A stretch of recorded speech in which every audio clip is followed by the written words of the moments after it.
Top Jeu, je vais vous parler de Cadou. C'est un jeu pour nos 7 ans et plus de 2 à 4 joueurs.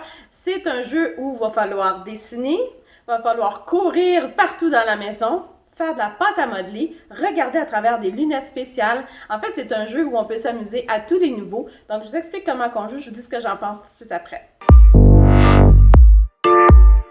Alors, le jeu Cadeau vient avec un plateau, des pions, donc de 4 couleurs différentes pour les 4 joueurs, de la pâte à modeler qui va servir à faire les challenges. Ensuite, un papier, un crayon, un sablier, un dé, donc un dé solo pour piger une carte solo, un dé plusio pour piger les cartes plusio et un dé choisi pour que l'on choisisse une des deux cartes. Vient ensuite avec des lunettes qui vont nous permettre de voir certains mots qui sont cachés. Alors, ce qu'on va faire, on va se placer et le but du jeu est d'avoir fait un cadeau, c'est-à-dire 4 jetons en ligne, que ce soit horizontal, vertical ou diagonal, et ce, même s'il y a d'autres jetons par-dessus nous. Ceci compte également. Donc, comment qu'on joue? Donc, j'ai pris les verts et les oranges, chacun de son côté. Et là, le premier joueur lance le dé et il va jouer choisi. Alors, disons qu'il prend une carte solo. Et il va la lire. Je me lève et je vais chercher les éléments indiqués ci-dessous. Si je suis revenu à temps, je mets un pion sur le plateau. Alors, il doit aller chercher quelque chose de rouge et quelque chose qui commence par la lettre R. Alors, il va lire la carte à haute voix et dès qu'il est prêt, on tourne le sablier et il doit courir dans la maison pour aller chercher quelque chose de rouge et quelque chose qui commence par la lettre R. Donc, disons qu'il va chercher une pomme rouge et disons qu'il va chercher un radis. Donc, il va revenir avec 2 objets. S'il est revenu à temps avant que le sablier s'écoule, à ce moment-là, il va mettre un pion sur la case qu'il le désire, disons ici. On met la carte en arrière et c'est au joueur suivant. Choisi. Alors, disons qu'il va choisir Plusio. Alors, je dessine le mot secret ci-dessous. Tout le monde essaie de deviner. Celui qui dit le mot en premier met son pion sur la même case que moi. Alors, comme on voit ici, c'est un petit code. Alors, ce qu'on va faire, on va prendre les lunettes, on peut les mettre sur ses yeux et on va lire ce qui est écrit comme mot secret ici. C'est écrit « billet de banque ». Alors, c'est seulement moi qui l'ai eu. Je vais prendre le papier et le crayon et je vais commencer à dessiner et j'ai encore une fois le temps du sablier pour le faire. Alors, le joueur orange a réussi à faire deviner le billet de banque au joueur vert. Donc, il va poser un jeton et idéalement, pas si près de son joueur parce que le joueur vert a le droit de poser par-dessus et ce qui va aider à lui faire son cadeau. C'est ce qu'on veut pas. Donc, lui, il pourrait décider de le mettre ici, qui est très loin, pour réaliser son cadeau à lui et éviter en même temps que le joueur vert réussisse. Donc, le challenge est fait. C'était un dessin ce coup-ci. Et c'est maintenant au joueur vert de jouer solo. Alors, il va piger une carte solo. Je lis la question à haute voix et j'essaie d'y répondre. Les autres joueurs vérifient ma réponse. Si j'ai répondu correctement, je mets le pion sur le plateau. Quel mot se cache derrière ce rébut? Donc, il faut dire portefeuille, par exemple. J'ai raison. Les autres joueurs vont aller chercher la réponse en regardant à travers les lunettes et c'est vraiment écrit portefeuille. Alors, je vais pouvoir aller mettre un jeton, disons ici. Donc, je vais essayer en même temps de faire comme ceci et comme ceci. C'est maintenant au joueur orange. Plusio. Alors, une carte ici, Sculptorama. Je sculpte le mot secret avec la pâte à modeler. Tout le monde essaie de deviner. Celui qui dit le mot en premier met son pion sur la même case que moi. C'est moi qui choisis la case. Alors, on va regarder. Qu'est-ce que ça dit? Ça dit crocodile. Alors, je garde ça secret. Je sors la pâte à modeler. Et je tourne. Et disons que je vais essayer de sculpter un crocodile avec la pâte à modeler. Si je réussis,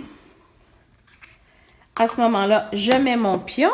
Donc, c'était le joueur orange qui sculptait, je crois. Et c'est le joueur vert qui va avoir le droit de le placer par-dessus, comme ceci. Etc. Donc, il y a plusieurs façons, comme vous avez vu. Il y a la pâte à modeler, il y a le dessin, il y a aussi des rébus. C'est plutôt dans la catégorie solo qu'on a, par exemple, placé les images dans l'ordre, Trouve un mot qui a la même définition, quelque chose qui tient au chaud au lit et qui protège les livres, etc. Donc, ça, c'est plus pour des rébus. Encore une fois, l'ordre des choses. Aller chercher des choses dans la maison, quelque chose qui craque, quelque chose qui peut sonner, etc. Dans le plusio, à ce moment-là, oui, ça va aider aussi l'adversaire à poser un pion en même temps que soi. Ce qu'il faut savoir, c'est que s'il y a déjà un pion ici, et c'est que c'est au joueur orange, il n'a pas le droit de le reposer par-dessus. Une fois que la case est occupée, on n'a pas le droit de la réutiliser, sauf dans la situation où, comme vous l'avez vu, dans les plusieurs, où celui qui réussit à deviner va aussi poser son pion au même endroit, comme vous avez pu voir, comme ceci.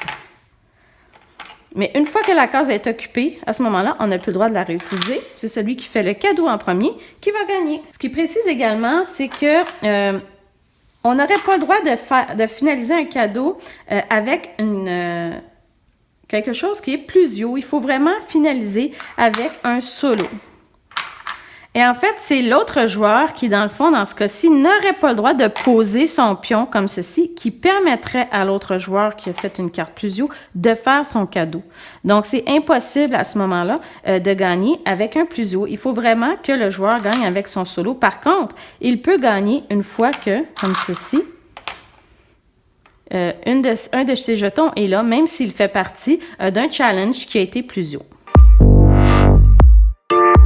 Alors, ce que je pense de cadeau, moi, j'ai beaucoup aimé. En fait, on s'est beaucoup amusé en famille à jouer à ça. Les pions, je les trouve géniaux. C'est vraiment le fun et de pouvoir, en plus, les mettre un avec l'autre quand on joue avec la version Plusio, là, avec les cartes Plusio. Je trouve ça vraiment le fun. Les couleurs sont magnifiques. Donc, rien à dire pour les pions. Le but du jeu, c'est simple. On fait une ligne de 4. Rien de compliqué pour ça. Donc, pour nous, 7 ans et plus, c'est très facile à comprendre les règles du jeu. J'ai beaucoup aimé le dé qui est très clair, en plus représenté par des couleurs. Donc, et puis souvent, c'est le fun de tomber sur le choisis toi-même, c'est quoi la carte que tu veux. Parce que des fois, il y en a qui sont plus faciles que d'autres.